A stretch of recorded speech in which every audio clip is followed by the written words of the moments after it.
must be a pretty special one for you. Just I understand it's a bit of a monumental time for you and your family right now. You've got Yes. your citizenship, is that right? Tell us Yes, sir. a bit about that.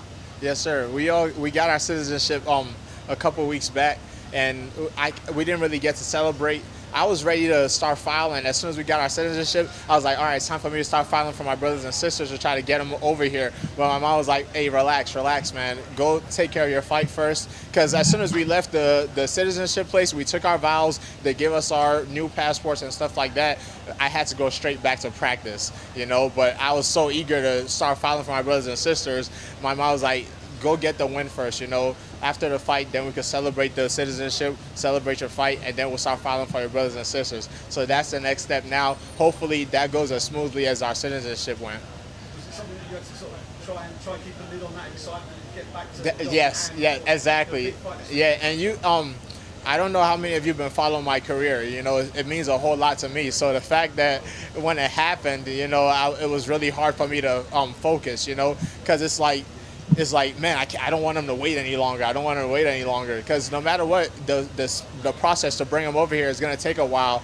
But I guess the 3 weeks that I had to prepare for my fight, my mom said, you can wait.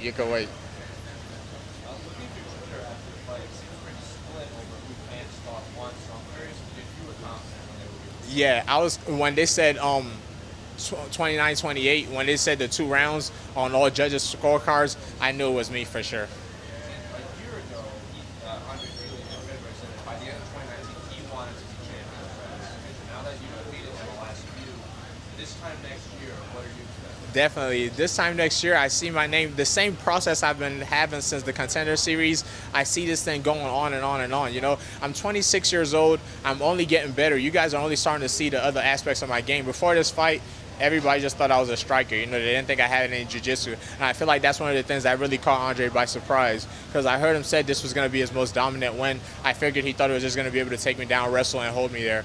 But I do have a lot of grappling, too. And like I said, I'm 26. I'm only getting better. And I'm getting more comfortable with being in this cage. I'm getting more comfortable with doing all these things with you guys and the way fight week goes. So just expect nothing less than what you've seen. Only expect better from here on. I heard that. I heard that. I don't know. He does. I'll say this.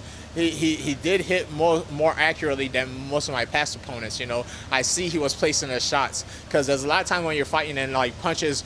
Other fighters will understand what I'm trying to say, but the punches will hit you in like weird spots where it's not really doing much. But each one of Andre's shots was landing in a solid position. He will hit me solidly in my eye, temple, and the back of the head, and every single time it was in a good spot. So I will give him that. Sodiq, looks like your output slowed down a little bit in the third round.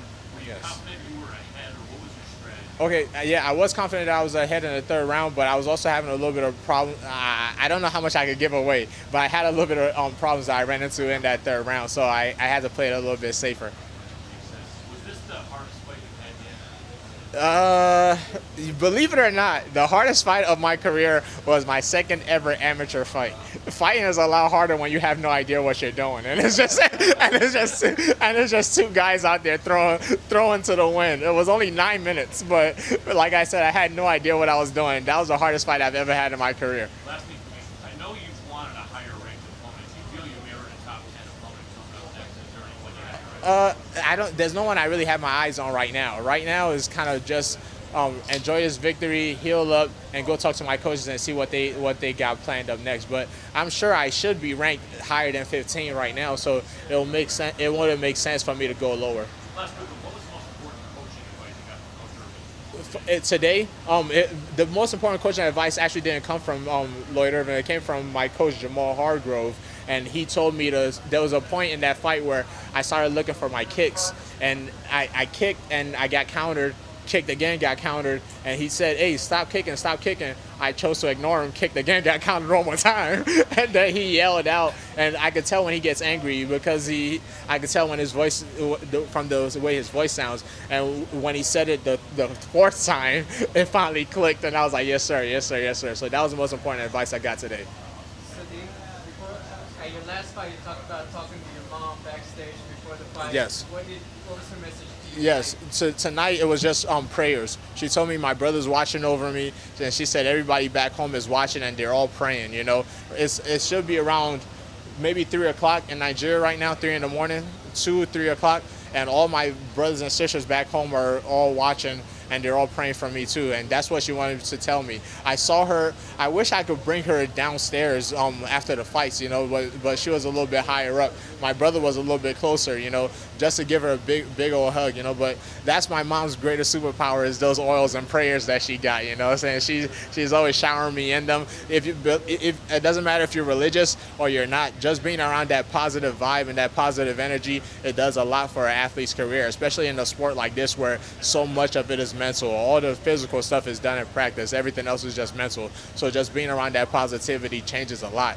3 fights ago, one of my teammates got sick, and my coach told me, hey, get out of the fighter house, because that's where I stay at the fighter house 24/7 the whole year. And he was like, hey, get out the fighter house. I don't want you to get sick before your fight. So I went to go stay with my mom. I haven't lived with my mom since I was like in high school. So I went to go stay over there, and every morning she'll wake me up with a bunch of oils and prayers and stuff like that. The first night it kind of freaked me out because I was like, whoa, what the heck is this? But after a while I liked it, and since then, I purposely go over there 2 weeks before my fight and just sleep on her couch, just because of that positive energy and that positive vibes. Like I said, it might sound silly to some people, but that energy goes a long way. And how's her training going? Her training is she's doing very well. She lost a good like 20, 30 pounds since she started, and it's one of those things I say that's one of my proudest accomplishments is getting her in the gym, I don't want her. One day she called me up. She was like, man, would they let people my age fight? I was like, man, I was like, if you don't cut this out, man. I made sure I called my striking coach right away. I was like, if I see my mom doing any kind of sparring, man, you're gonna have problems. I don't want her doing any type of fights, But she's happy. She loves it. As you can tell, she's asking about getting in a sparring session and taking fights. What would it mean for the UFC to host an African event at this stage? I mean, there's so many athletes these days that are absolutely thrilled at the moment. You being one of them. Yes. Is there a lot of talk about that in Africa? Yes.